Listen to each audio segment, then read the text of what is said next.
So ತನಿಖಾ ಸಂಸ್ಥೆ police manual ಅಡಿಯಲ್ಲಿ ಕೆಲಸ ಮಾಡೋದನ್ನು ಮರೆತು ಭಾಳ ದಿನ ಆಗಿ ಕಾಂಗ್ರೆಸ್ಸಿನ ಏಜೆಂಟ್ರು ಅನ್ನೋ ರೀತಿ ವರ್ತನೆ ಮಾಡಲಿಕ್ಕೆ ಶುರು ಮಾಡಿದ್ದಾರೆ. ಹಾಗಾಗಿ ನನಗೆ ಅರ್ಥವೇನು ಆಶ್ಚರ್ಯ ಇದೆ. ನ್ಯಾಯಾಲಯ ಎಲ್ಲವನ್ನ ವಿಚಾರಣೆ ಮಾಡಿ ನಾನು ಈಗಲೂ ಒತ್ತಾಯ ಮಾಡ್ತಾನೆ, ನಿವೃತ್ತ ನ್ಯಾಯಾಧೀಶರಿಂದ ತನಿಖೆಗಳನ್ನು ನಡೆಸಿ ಅಂತ ಹೇಳಿ ಒತ್ತಾಯ ಮಾಡ್ತಾನೆ. 25,000 ಎಲ್ಲಿ, 3 ಲಕ್ಷ ಎಲ್ಲಿ?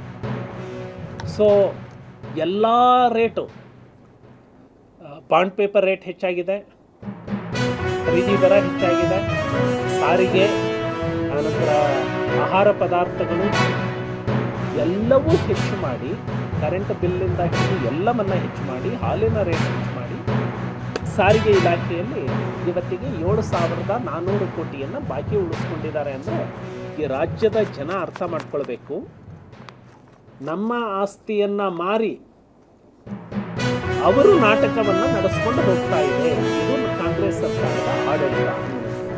ಹಾಗಾಗಿ ಏನು ಸಾರಿಗೆ ನೌಕರರು ಹೋರಾಟವನ್ನು ಹಮ್ಮಿಕೊಂಡಿದ್ದಾರೆ, ಇದಕ್ಕೆ ಭಾರತೀಯ ಜನತಾ ಪಕ್ಷ ಸಂಪೂರ್ಣವಾಗಿ ಬೆಂಬಲವನ್ನು ಘೋಷಣೆ ಮಾಡುತ್ತೆ. ಕೂಡಲೇ ಈ ಬಾಕಿಯನ್ನು ಮತ್ತೆ ಯಾವುದೇ ಬೆಲೆಯನ್ನು ಏರಿಸಲಾರದೆ ಸರ್ಕಾರ ಈ ಬಾಕಿಯನ್ನು ಬಿಡುಗಡೆಗೊಳಿಸಬೇಕು ಅಂತ ಹೇಳಿ ಒತ್ತಾಯವನ್ನು ಮಾಡುತ್ತೆ.